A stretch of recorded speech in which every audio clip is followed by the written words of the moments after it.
নমস্কার বন্ধুরা, কলিনের রান্নাঘরে আপনাদেরকে অনেক স্বাগত। আজকে আমি বানাবো চুনো মাছের বাটি চচ্চড়ি। ভিডিওটি সম্পূর্ণ দেখতে থাকুন, আশা করি খুব ভালো লাগবে। চুনো মাছের বাটি চচ্চড়ি করার জন্য আমি এখানে কিছু চুনো মাছ নিয়েছি। দেখুন, এখানে চিংড়ি আছে, মরুল্য আছে, আরও অনেক সামুদ্রিক মাছ আছে, সব বারোমেশালি মাছ একসঙ্গে। এখানে আমি ছোট্ট একটা পেঁয়াজ কুচি নিয়েছি, টমেটো কুচি নিয়েছি, এক দু কোয়া রসুন বাটা আর অল্প সামান্য একটু আদা বাটা। যেহেতু আমার মাছটা একদমই কম আছে, তাই আমি একটু একটু করে মশলা নিয়েছি। আপনারা আপনাদের পরিমাণ মতো মাছ নিলে সেরকম মতো মশলাটা নেবেন। সব মশলাগুলো আমি এর মধ্যে দিয়ে দিচ্ছি। একদমই সোজা 2 মিনিটের মধ্যে কিন্তু আপনারা এই বাটি চচ্চড়ি টেস্টফুলি করে ফেলতে পারবেন। খুবই টেস্টি হয় খেতে।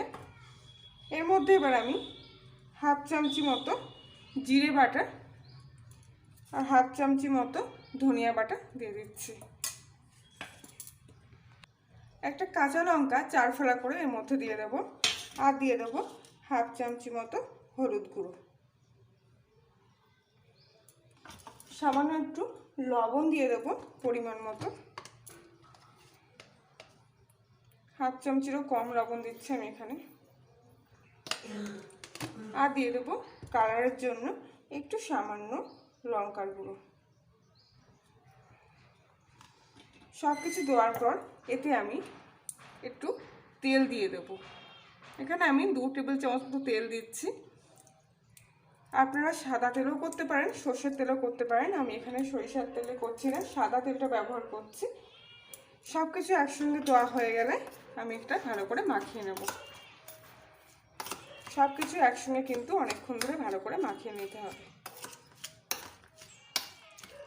এখানে আমি লেবু ব্যবহার করলাম না, যেহেতু আমি টমেটো দিয়েছি, তাই লেবু দেওয়ার কোনো দরকার নেই।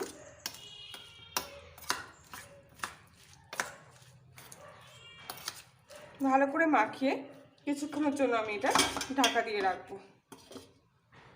বাটি চচ্চড়ি করার জন্য এখানে আমি ছোট লোহার কড়াই নিয়েছি একটা।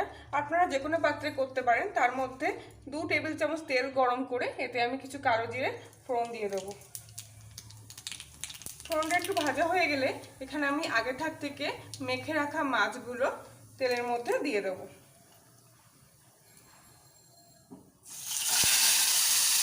দেওয়া হয়ে গেলে একটু নাড়িয়ে ছাড়িয়ে নেব এপিট ওপিট করে।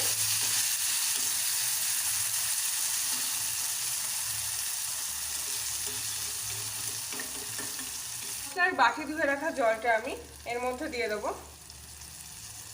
আর এই বাটিটা দিয়েই আমি জাস্ট এইভাবে ঢেকে দেবো। আর গ্যাসটা কিন্তু একদম সিম আঁচে দিয়ে রাখবো। 5 মিনিট পর আমি বাটিটা খুলবো।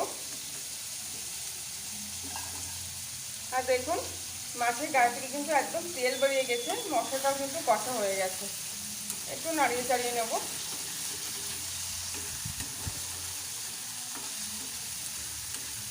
মাছের বাটি চচ্চড়ি কিন্তু আমার একদম রেডি হয়ে গেছে। এবার আমি গ্যাসটা অফ করে দেবো। খুব সহজেই বানিয়ে ফেলুন চুনো মাছের এই বাটি চচ্চড়ি রেসিপিটা। একদম কম সময়ের মধ্যে হয়ে যাবে, খেতে কিন্তু অফুরন্ত স্বাদ, গরম ভাতে একেবারে জমে যাবে।